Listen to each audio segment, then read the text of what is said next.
ରାତି ଅନିନ୍ଦ୍ରା ହେଲେ ଯେଉଁ ନିଦ ମାଡ଼େ ନା ଭାଇ, ଗାଡ଼ି ଚଲେଇବା ଖାଲି ନିଦ ମାଡ଼ୁଛି। ମାନେ ଯେଉଁଠି ହେଲା ଖାଲି ନିଦ ମାଡ଼ୁଛି। ମାନେ ଥର ମୁଁ ଗାଡ଼ି ଚଲାଉଛି, ମୁଁ ଜାଣିପାରୁନି କେଉଁଠି ଯାଉଛି।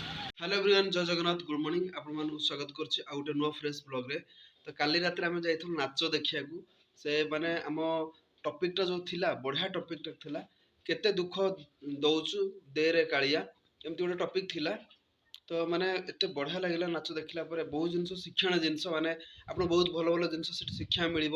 ସଂସାରର ବହୁତ ସାରା ଜିନିଷ ସେଠୁ ଶିକ୍ଷା ମିଳିବ, ଯେଉଁଠି ପ୍ରାକ୍ଟିକାଲ ସେମାନେ ରୋଲ୍ କରୁଛନ୍ତି, ଆକ୍ଟିଂ କରୁଛନ୍ତି। ଆମମାନଙ୍କୁ ବହୁତ ଜିନିଷ ଶିଖାଉଛନ୍ତି ଯାତ୍ରା ଦ୍ୱାରା। ତ ଆମେ ଯେ ପଇସା ଖର୍ଚ୍ଚ କରିଯିବା, ଟାଇମ୍ ବାହାର କରିଯିବା, କିଛି ଶିଖିକି ଆସିଲେ ତାହେଲେ ଆମର କିଛି କାମ ଲାଗିବ। ତେବେ ରୁମ୍ରେ ଆସି ଗାଧୋଇ ପାଧୋଇ ରେଡ଼ି ହେଇଗଲି, ଠାକୁର ପୂଜା କରିଦେଲେଣି। ତ ଚାଲ ମାର୍କେଟରୁ କାମ ଅଛି କିଛି ବାହାର ଯିବା, ବ୍ଲଗ୍କୁ ଷ୍ଟାର୍ଟ କରିବା।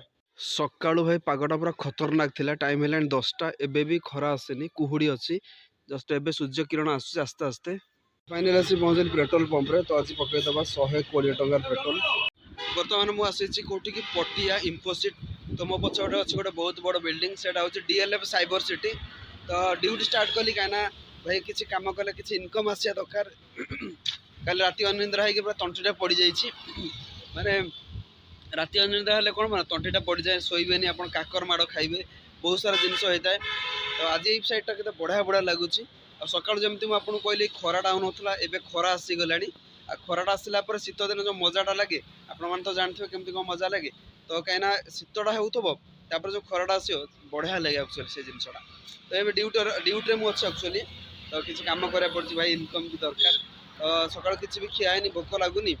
ଆଉ ଏମିତିରେ ବି ପାଗଟା ବି ଯେଉଁ ଭଳିଆ ଦେଇଛି, ସେଇଥିରେ ଖାଇବାକୁ ଇଚ୍ଛା ହେଉନି। ତ ଆଉ ଟିକେ ଯାଉ କିଛି କ'ଣ ଖାଇବା ଆଉ। ତ ଯୁଆଡ଼େ ଦେଖେ ଖାଲି ଫାଙ୍କା ହିଁ ଫାଙ୍କା ହିଁ ଫାଙ୍କା, ଏପଟ ରାସ୍ତା ପୁରା ଫାଙ୍କା। ରାତି ଅନିନ୍ଦ୍ରା ହେଲେ ଯେଉଁ ନିଦ ମାଡ଼େ ନା ଭାଇ, ଗାଡ଼ି ଚଲେଇବା ଖାଲି ନିଦ ମାଡ଼ୁଛି। ମାନେ ଯେଉଁଠି ହେଲା ଖାଲି ନିଦ ମାଡ଼ୁଛି। ମାନେ ଥର ମୁଁ ଗାଡ଼ି ଚଲାଉଛି, ମୁଁ ଜାଣିପାରୁନି କେଉଁଠି ଯାଉଛି। ଶୋଇପଡ଼ି ଭାବୁଛି। ଏବେ ଅଛି ବରମୁଣ୍ଡାରେ। ତ ଏଇଠୁ ରୁମ୍ ପାଖରେ 10 କିଲୋମିଟର। ତ ଟିକେ ୱେଟ୍ କରିବା 5-10 ମିନିଟ୍, କାମ ସରିଲା ପରେ ବାହାର ଯିବା, କାହିଁକିନା ଶୋଇବାଟା ବହୁତ ଇମ୍ପୋର୍ଟାଣ୍ଟ ଅଛି।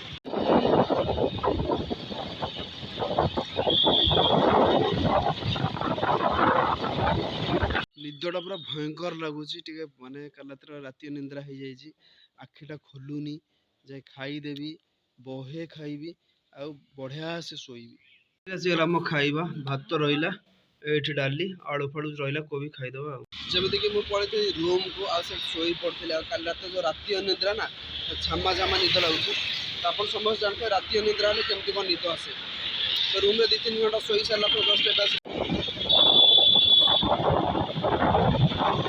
ସନ୍ଧ୍ୟାବେଳେ ପୁରା ଭୟଙ୍କର ଟ୍ରାଫିକ୍ ଜାମ୍ ରବିଟାରେ। ଏଠି ମାନେ ଏତେ ସମୟ ଲାଗିଯିବ, ବହୁତ ଟାଇମ୍ ଲାଗିଯିବ ଗାଡ଼ି ଛାଡ଼ିବାକୁ। ସନ୍ଧ୍ୟାବେଳେ ଆସିଗଲା ବରା ମଟର ତରକାରୀ। ସାମ୍ନାରେ ଅଛି ବରମୁଣ୍ଡା ବସ୍ ଷ୍ଟାଣ୍ଡଟା। ତ ଏଇଟା ନୂଆ ବନା ଯାଉଛି ଷ୍ଟାଣ୍ଡଟା। ଏଇଟା ଏଣ୍ଟ୍ରି ଗେଟ୍ ଅଛି, ଆଉ ସେ ପଛପଟଟା ଏକ୍ଜିଟ୍ ଗେଟ୍ ଅଛି। ତ ଏଇଟା ଅଣ୍ଡର କନଷ୍ଟ୍ରକ୍ସନ୍ ଅଛି, ଆଉ କିଛି ଦିନ ପରେ କାମଟା ସରିଯିବ। ରାତିରେ ଖାଇଦେବା ଫାଇନାଲି ଆଜି ଚଣା ତରକାରୀ ଆଉ ନାନ୍ ଅଛି। ଫାଇନାଲି ଖାଇବା ପିଇବା ସରିଗଲାଣି, ଯେ ଶୋଇବା, ଏଡ଼ିଟିଂ କରିବା, ବହୁତ ସାରା ବି କାମ ଏମିତି ଅଛି। ତ ମାନେ ନିଦ ବି ଲାଗିଲାଣି, ଆଉ ଶୀତଟା ଏମିତି ଲାଗୁଛି ଆଜି ଯେ ଫ୍ୟାନ୍ ଆମକୁ ଦେବାକୁ ପଡ଼ୁଛି। ଯେ ଆମେ ଭାବିଲୁ ଶୀତ ହେବ ବୋଲି, ଶୀତ ହେଉନି। ତ ଚାଲନ୍ତୁ ଆଜିର ବ୍ଲଗ୍ସ ଏଇଠି ରଖିବା। ଆଇ ହୋପ୍ ଆପଣମାନଙ୍କୁ ଆଜିର ବ୍ଲଗ୍ସ ପସନ୍ଦ ଆସିବ। ଯଦି ପସନ୍ଦ ଆସିବ ଲାଇକ୍ କରିଦେବେ, ଚ୍ୟାନେଲ୍ ଯଦି ନୂଆ ଅଛନ୍ତି ସବସ୍କ୍ରାଇବ୍ କରିଦେବେ। ଦେଖା ପୁଣି ଆପଣମାନଙ୍କ ସହିତ ଗୋଟେ ନୂଆ ବ୍ଲଗ୍ସରେ। Thanks for watching my blogs.